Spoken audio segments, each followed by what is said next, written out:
시청자 여러분, 안녕하십니까? 오늘도 귀한 시간 내어 이 야단 부인의 이야기방을 찾아주셔서 대단히 감사합니다.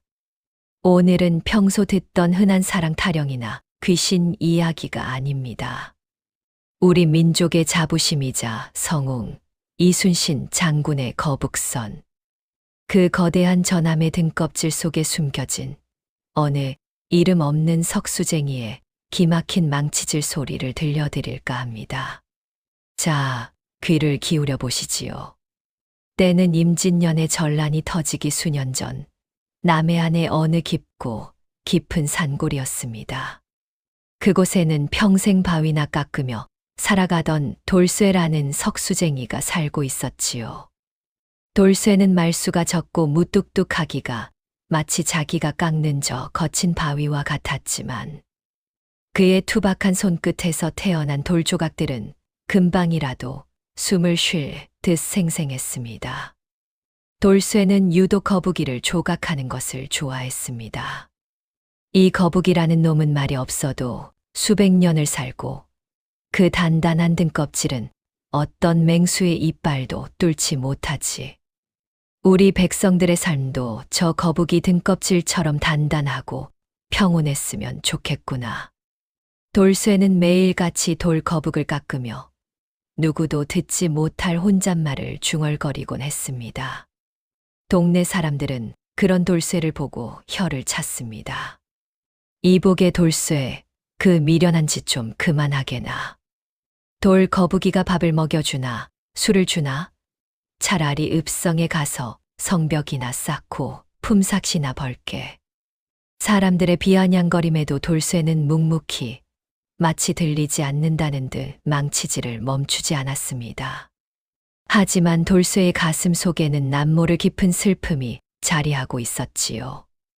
일찍이 몹쓸 전염병으로 사랑하는 아내를 잃고 홀로 남은 그는 아내의 무덤가에 놓아줄 세상에서 가장 단단하고 아름다운 돌상을 만드는 것이 유일한 삶의 낙이었습니다. 여보, 내가 살아생전 당신을 지켜주지 못했지만 이 돌거북은 영원히 당신 곁을 지킬 거요. 그러던 어느 날 평화롭던 조선 땅에 피바람이 불어닥쳤습니다. 바로 임진년의 전란이 터진 것입니다. 외놈들의 조총 소리가 강산을 뒤흔들고 남해안의 푸른 바다는 죄 없는 백성들의 피로 붉게 물들기 시작했습니다. 온 마을이 불길에 휩싸이고 사람들의 비명소리가 하늘을 찔렀습니다. 돌쇠는 자신이 그토록 정성껏 쌓아 올렸던 읍성의 성벽이 외놈들의 포격에 허무하게 무너지는 것을 목격했습니다. 아니, 어찌 이럴 수가. 내가 땀 흘려 깎은 돌들이 저토록 쉽게 부서지다니. 돌쇠는 무너진 성벽의 잔해를 붙잡고 자신의 무력함에 절규하며 눈물을 흘렸습니다. 돌보다 강한 것은 세상에 없는 줄 알았는데 저 바다를 건너오는 외놈들의 배를 막을 방도가 정녕 없단 말인가.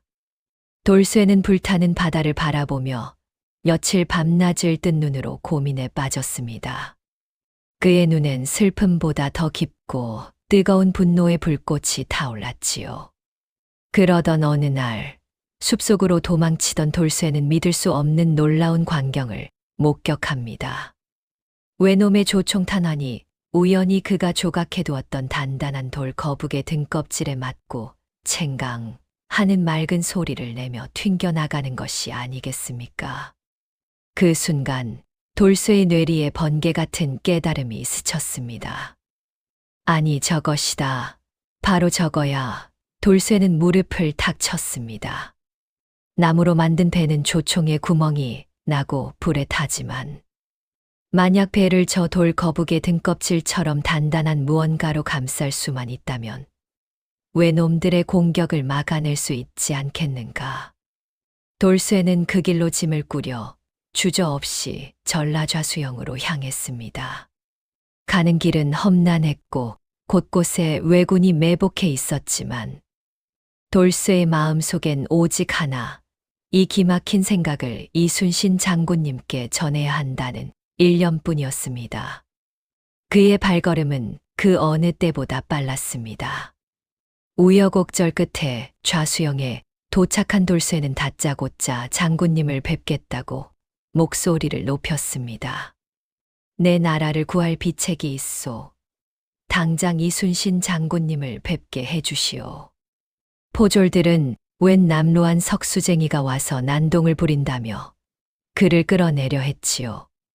이 미친놈이 어디서 행패냐. 그때 안에서 위험 있는 목소리가 들려왔습니다. 무슨 일로 이리 소란스러우냐. 바로 성웅 이순신 장군이었습니다. 장군은 돌쇠의 행색은 남루하나 그 눈빛 속에 담긴 범상치 않은 결기와 진심을 한눈에 알아보았습니다.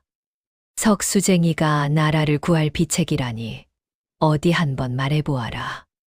장군의 허락에 돌쇠는 품속에서 정성껏 가까운 작은 돌 거북 모형과 밤새워 끓인 투박한 도면을 떨리는 손으로 내밀었습니다. 장군님, 제 목숨을 걸고 말씀 올립니다. 장군님, 외놈의 배는 나무라 조총에 뚫리고 불에 취약합니다. 하지만 배 위에 저 돌 거북처럼 단단한 껍질을 씌우면 어떻겠습니까? 제가 돌을 깎던 기술로 나무 위에 철갑을 두르고 그 위에 날카로운 송곳을 심어 외놈들이 발을 붙이지 못하게 하겠습니다. 주변에 있던 군관들은 코웃음을 쳤습니다. 허허, 이 사람아. 배 위에 그 무거운 철갑과 돌을 얹으면 배가 가라앉지 않겠나?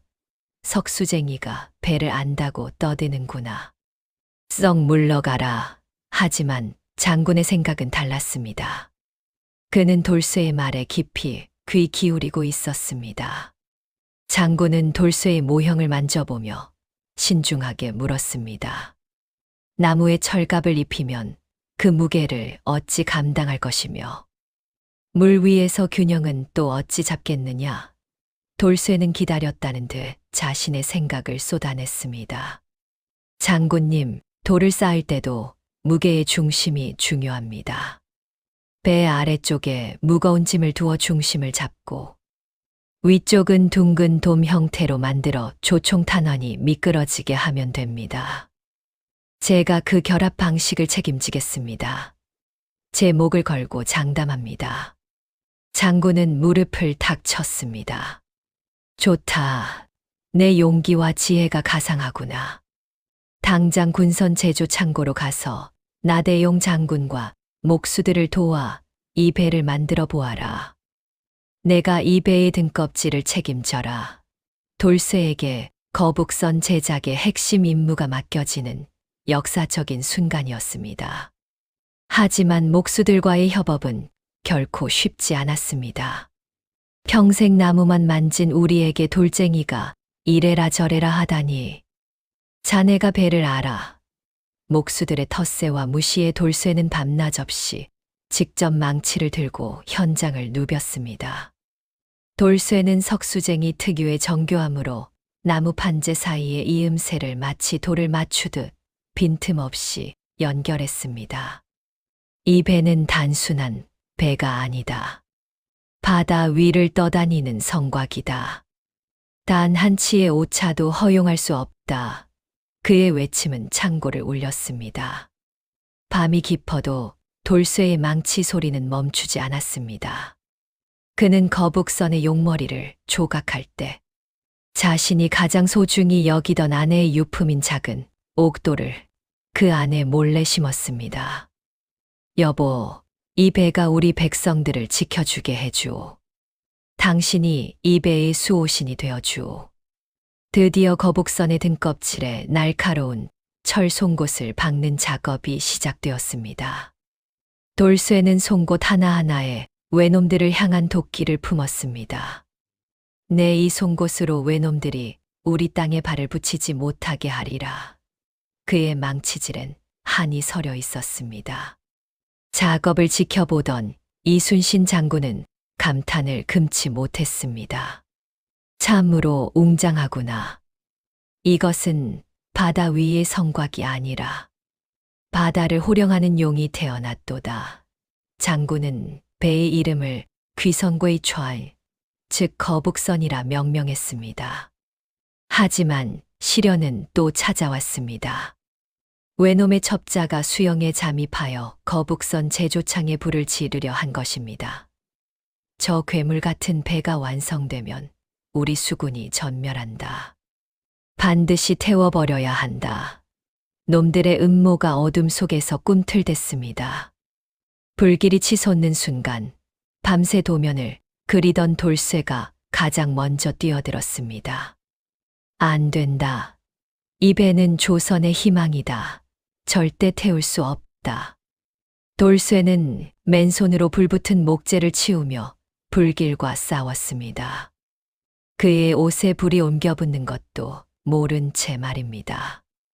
돌쇠의 헌신적인 희생과 뒤늦게 달려온 병사들의 도움으로 불길은 초기에 잡혔고 거북선은 간신히 무사할 수 있었습니다. 돌쇠는 팔에 큰 화상을 입었지만 배가 무사한 것을 보고 그제야 안도의 미소를 지었지요. 드디어 출전의 날이 밝았습니다. 사천 앞바다 수십 척의 외선들이 기고만장하게 버티고 있었지요. 장군은 돌쇠를 불러 비장하게 말했습니다. 내가 만든 이 배가 오늘 역사를 바꿀 것이다. 내 눈으로 똑똑히 지켜보아라. 전군 돌격하라. 장군의 명령과 함께 거북선이 선두에 서서 외선 한복판으로 돌진했습니다. 외놈들은 처음 보는 기괴한 배의 모습에 당황하며 조총을 난사하기 시작했습니다. 저게 뭐야? 거북이 괴물이다. 쏴라, 쏴. 하지만 돌쇠의 설계대로 조총탄 하나는 철갑 등껍질에 맞고 챙강챙강 소리를 내며 힘없이 튕겨 나갈 뿐이었습니다. 외놈들은 경악했습니다. 이것은 배가 아니다. 바다 괴물이다. 우리 총알이 먹히질 않아. 당황한 외놈들이 거북선 위로 뛰어오르려 했지만 가만히 밑에 숨겨진 날카로운 송곳들이 그들의 발바닥을 꿰뚫었습니다. 아, 내 발 살려줘. 외선 위는 순식간에 아수라장이 되었지요. 돌쇠가 심은 도끼가 빛을 발하는 순간이었습니다. 거북선의 용머리 입에서 뿜어져 나오는 유황, 연기와 사방에서 쏘아대는 포격은 외선들을 차례차례 불태우고 침몰시켰습니다. 돌쇠는 배 안에서 노를 젓는 격군들을 독려하며 승리를 지켜보았습니다. 더 세게 저어라. 우리가 이기고 있다. 사천해전은 조선 수군의 압도적인 승리로 끝났습니다. 장군은 승전 후 돌쇠의 손을 꼭 잡았습니다. 자네의 망치질 소리가 조선을 구했네. 오늘 이 승리는 자네의 공이 크네. 장군의 눈시울이 붉어졌습니다. 하지만 돌쇠는 고개를 숙였습니다. 저는 그저 돌을 깎던 마음으로 배를 지켰을 뿐입니다. 장군님의 용기와 우리 수군들의 피땀이 없었다면 이 배는 그저 산속의 돌덩이와 다를 바 없었을 것입니다. 전쟁이 계속되면서 거북선은 가는 곳마다 승전보를 울렸습니다. 돌쇠는 이제 수영의 모든 이들에게 존경받는 장인이 되었지요. 하지만 그는 화려한 잔치보다 창고 안의 망치를 더 사랑했습니다. 그는 묵묵히 자신의 자리를 지켰습니다.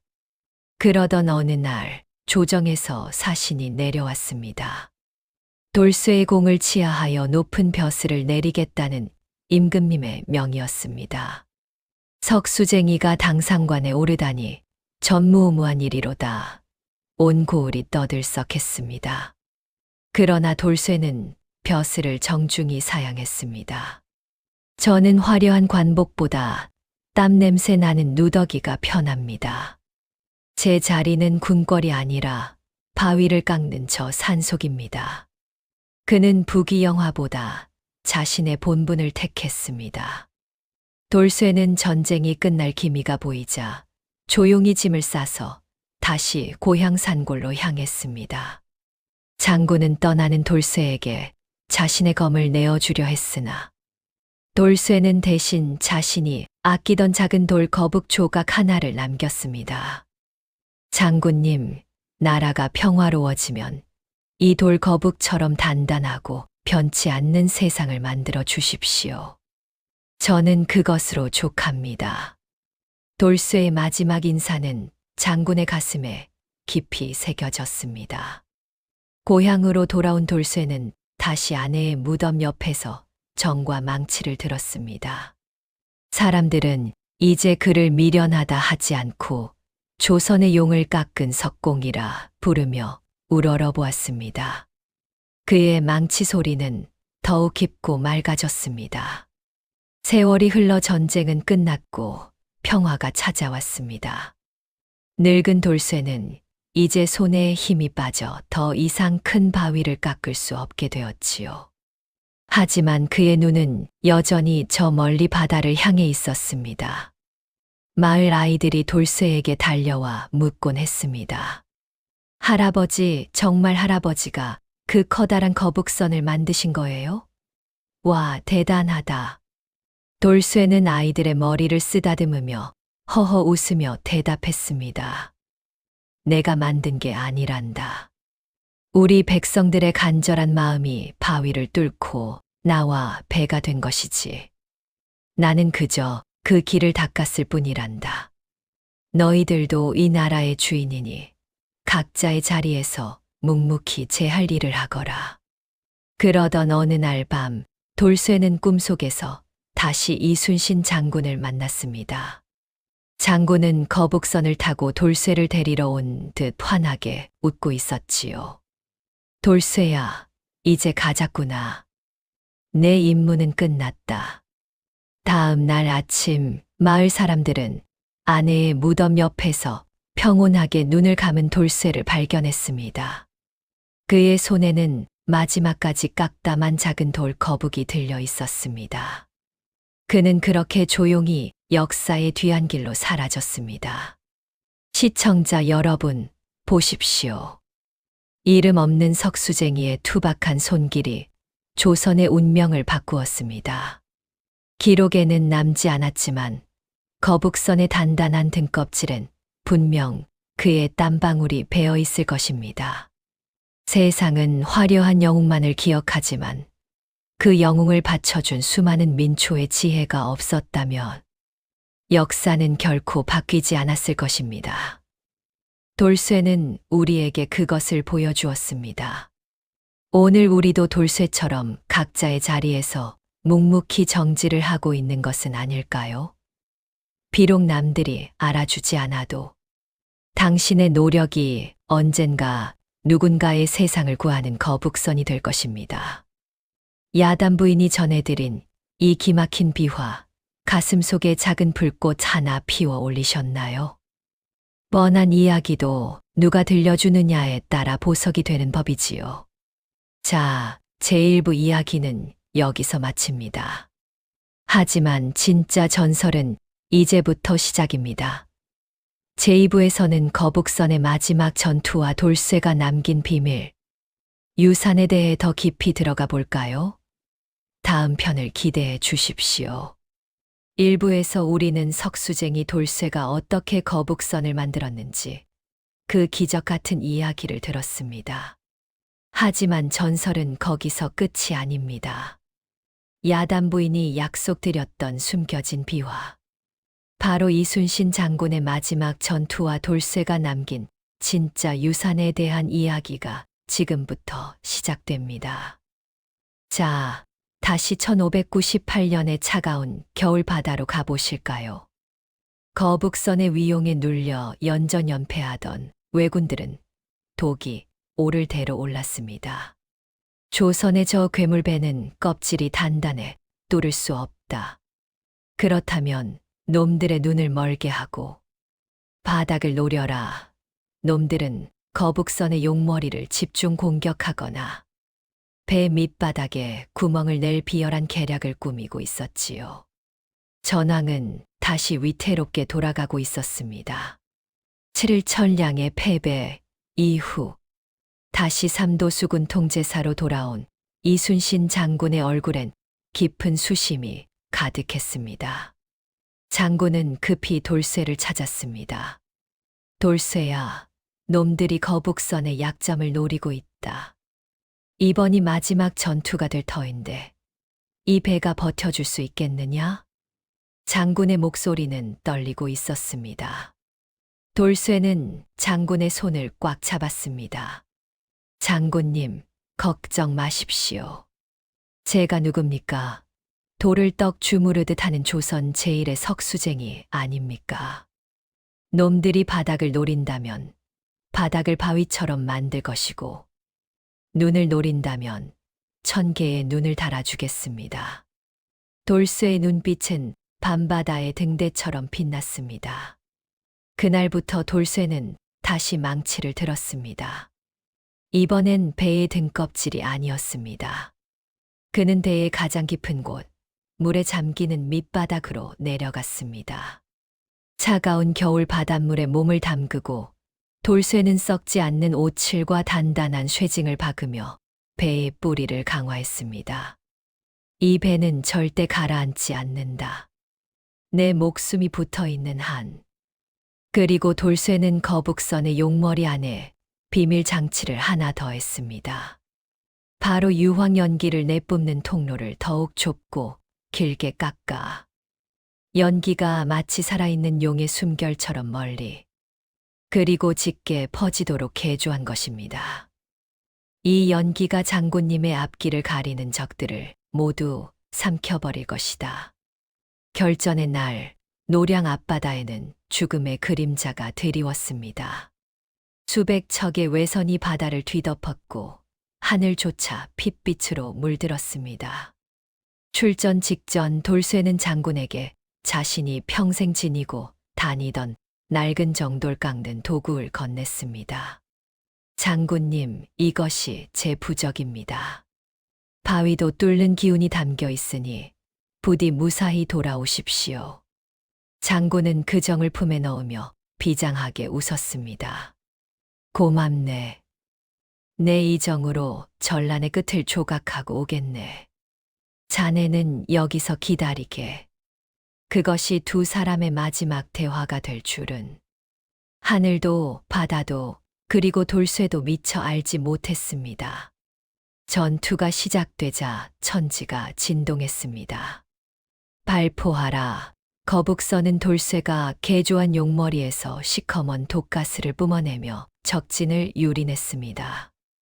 왜군들은 앞이 보이지 않는 연기 속에서 괴물이다. 용이 진짜 불을 뿜는다. 며 혼비백산하여 서로의 배를 들이받았습니다. 돌쇠는 해안가 절벽 위에서 그 광경을 지켜보고 있었습니다. 그의 귀에는 포성 사이로 자신이 박았던 쇠징들이 파도를 견디는 소리.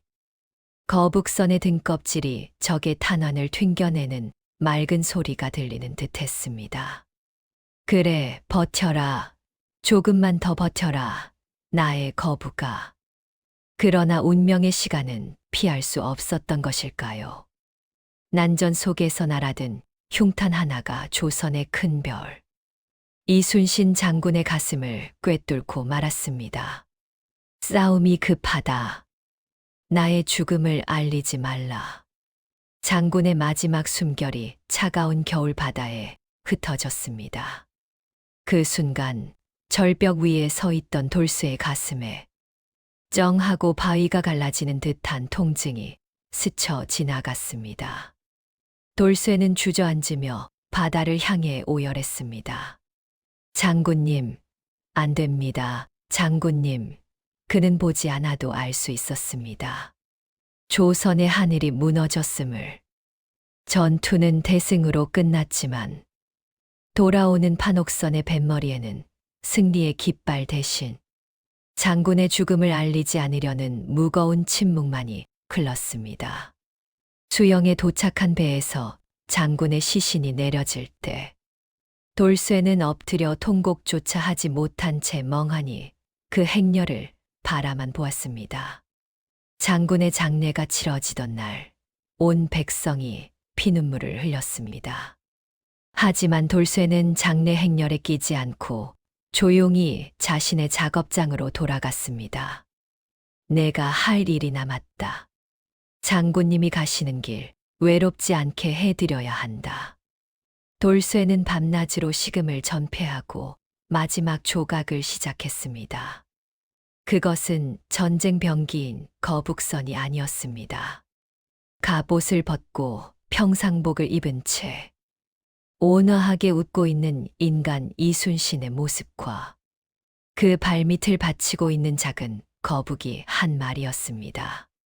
장군님, 전쟁터에서는 칼을 드셨지만 이제는 부디 저 거북이처럼 느긋하게 쉬십시오.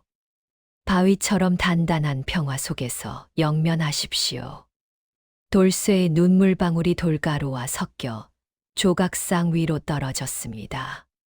그것은 피보다 진한 석수쟁이의 진심이었습니다. 조각을 완성한 날 새벽, 돌쇠는 그 석상을 아무도 모르는 바닷가 깊은 동굴 속에 숨겨두었습니다. 이것은 세상에 드러내기 위함이 아니다. 오직 장군님과 나만의 약속이다. 그는 장군이 주셨던 신뢰에 대한 마지막 답장을 그렇게 바위에 새겼습니다. 전쟁이 끝나고 세월이 흘러 돌쇠는 노인이 되었습니다. 그는 사람들에게 자신의 공을 자랑하지도 벼슬을 탐하지도 않았습니다. 그저 가끔 바닷가에 나가 파도를 보며 쓴웃음을 지을 뿐이었지요. 거북아, 너는 지금도 바다 어딘가를 헤엄치고 있느냐? 어느 날 마을의 젊은 석공이 돌쇠를 찾아와 물었습니다.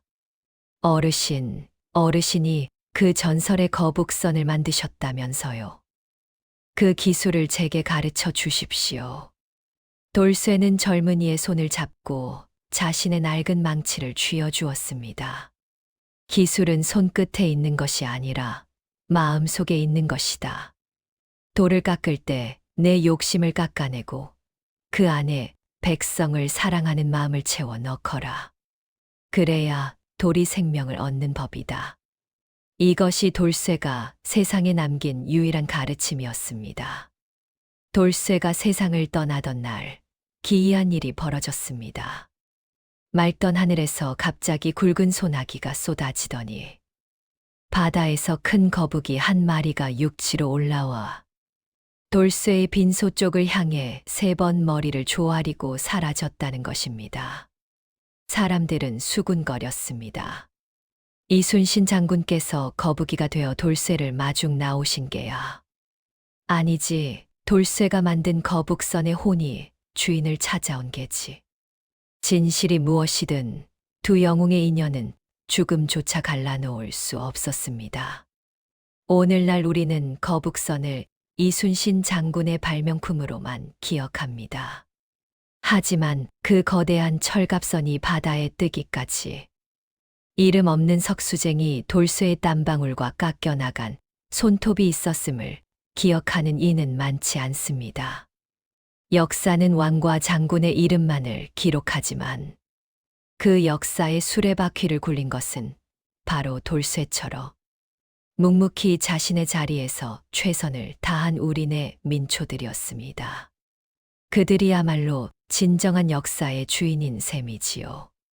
돌쇠가 숨겨두었다는 그 마지막 조각상은 아직 발견되지 않았습니다.